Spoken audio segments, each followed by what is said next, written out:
Batters and a big win against Federal Way last night. First time in the state finals is Kingma, Todd, Massengale, O'Keefe, Wishko as we tip, and Kentwood will run it down. Wilson, Everett, Boyce, Tyler, and the big man, of course, Joshua Smith. You're not going to miss him, and this is Mikael Everett, the junior point guard, right to Smith inside. Jackson coming out in man-to-man, and Tyler guilty of stepping with the ball. Well, so far in the tournament, no one's really thrown any junk defenses at Kentwood to try to slow down Josh Smith. They pretty much played him straight up, tried to bring some help from different areas.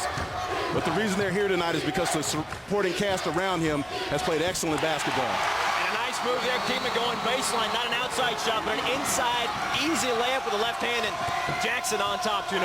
Well, as we mentioned in our open, this kid is good with or without the basketball. Is excellent at moving without it, knowing how to get open so he can get shots. Rare with a player that young, just a junior. Tyler off the mark with his first shot. King with the rebound. Pull up three-pointer. Misses everything, but it'll stay Timberwolves ball.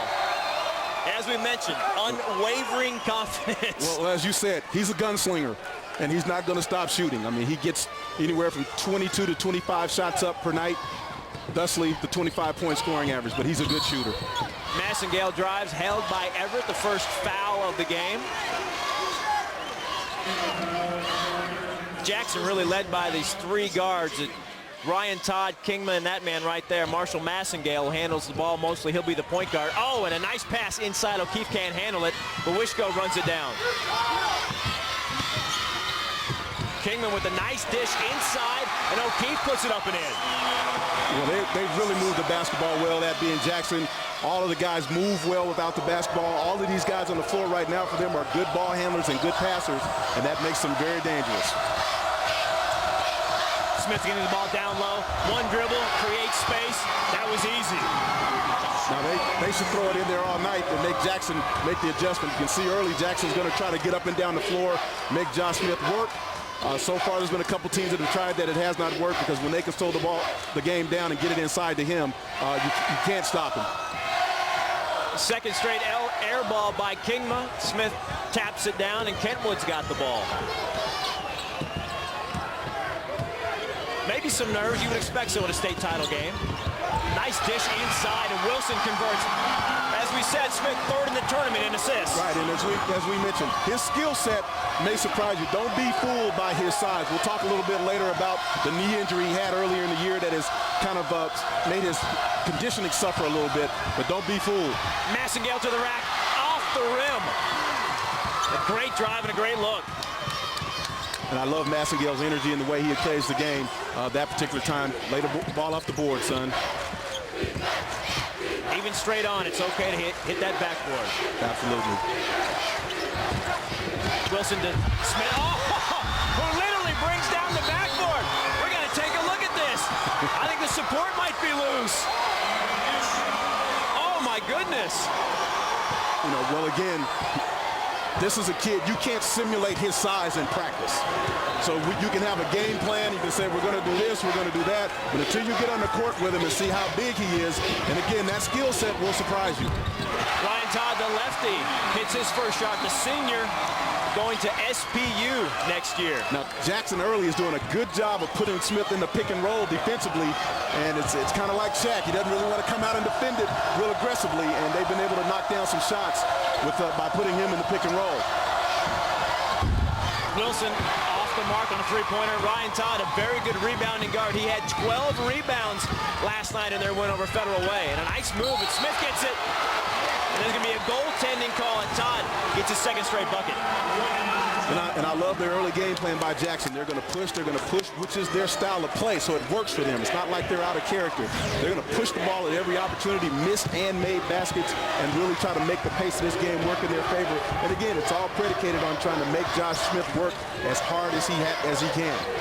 They've got the three guards. They give up a lot inside as Wilson Smith can't connect there. The tallest Timberwolf will be guarding Josh Smith, 6'4", maybe 6'5", and Smith a legit 6'9", so he'll have the big height advantage over anybody guarding him down low. We should see a host of defenders try. Well, they're going to bring Mike Wishko in at 6'4" and lean on him. Austin O'Keefe's going to come in and lean on him some too. And then Andy Gay, who has the assignment here early. They have 15 fouls to use up in trying to get this win for Jackson. Quick update tonight. Oh, it's pretty evenly split so far. Texting us at 95323. Who's going to win? Jackson 47%. Kentwood 53%. That's kind of, we see this one pretty much a toss-up as well, right down the middle. As Todd's first free throw up and in. He's averaging over 7 rebounds a game in this tournament from his guard position. And he's a 15-point per game. By Wishko, and it will stay Conquerors basketball as Wilson and Taylor Jones come in for Kentwood. Now Jackson's taken on top of maybe because they're winning 12-8. They've taken the lead in our poll question. Again, Texas 95323. Who's going to win tonight, A or B? A nice pass by Wilson, and the good hands, we see it by Big Josh Smith. And that's really all they need to do. They can just throw it up there and he can go get it. There's no one out there that can compete with that because no one's nearly his size. Kingman baseline jump shot, another quick shot. Just short, hadn't found his rhythm yet, but that won't bother him. Same thing happened in the first couple of games, especially that Decatur game. He started off 1 for 10 from behind the arc, kept shooting, and we saw the game winner. Yeah, well, he's 25 for 65 coming into this game from the field and 6 for 32 from 3. So that kind of dispels me saying that he's a good shooter, but a lot of kids struggle in this open arena because they're not used to it, particularly on the south end of the dome, which is the direction that Jackson is going right now. O'Keefe strong to the rack. Can't get it to go, and Trey Tyler rebounds for Kentwood and walks it up the court. A chance to tie with a minute left here in the opening quarter. And you see the strategy right now. 2 guys really just shadowing Smith, and they're going to give Kentwood some opportunities with some other players to score. And so far this week, those guys have been stepping up and knocking down shots. We especially saw that last night when Josh was in foul trouble. And a steal by Kingman. Jackson going the other way. Nice bounce pass. And look ahead to Todd, who converts. It's a 4-point Jackson lead. He's good with the ball in his hands, and he's good without it. That was a nice pass by Kingman. You like the way this team is loose. Jackson playing the upstart. They've really kind of taken to that underdog role. We've got the shot clock again, first time in boys for a state tournament. And that's, well, it's just about same as the game clock. So Kentwood going for the last shot. We've got 10 seconds to go. Tyler putting it on the floor. Off the backboard, and guess who's there to clean it up? Mr. Smith. Just throw it up there. Kingman throws one from beyond half court. Draws backboard. And after something with it, lay it up off the glass. So 2 examples of the 2 team stars making the guys around them better. Wilson from behind the arc. He had 12 last night. His first 3 ball gives Kentwood the lead at 15-14. And Alex Wilson's a good outside shooter. And he's one of the guys that are not going to be able to lay off and trying to give help on the post to Smith. Kingman stops and pops. Another air ball, his 3rd air ball of the first half here. Skylar Ganger in the game for the Conquerors, along with Taylor Jones, the sophomore, number 13, 6'6". Wilson inside to him. Well, Kingman with a block, but he's going to be called with a little bit on the arm as well. So Everett, the 5'8" junior, be going to the line to shoot 2. First foul on Kingman.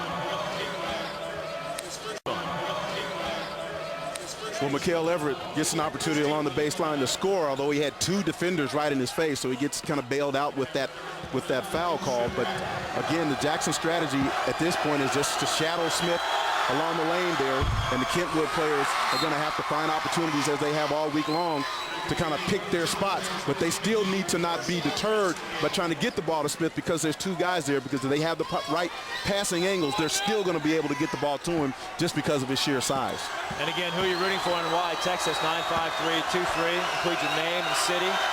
Get it on the crawl here coming up later on. He misses both with Smith there for the rebound. And he's in double digits with 10 points. Conquerors on top down by 3. And just the size alone, even the attempt to block him out, no fouling, no pushing. He's just bigger than everyone else with those great hands. Now you see him doing a little better job in the pick and roll. Massengill goes baseline and gets the foul. It's a blocking foul there on, on Jones. And Massengill will have a chance to complete a 3-point play and tie this game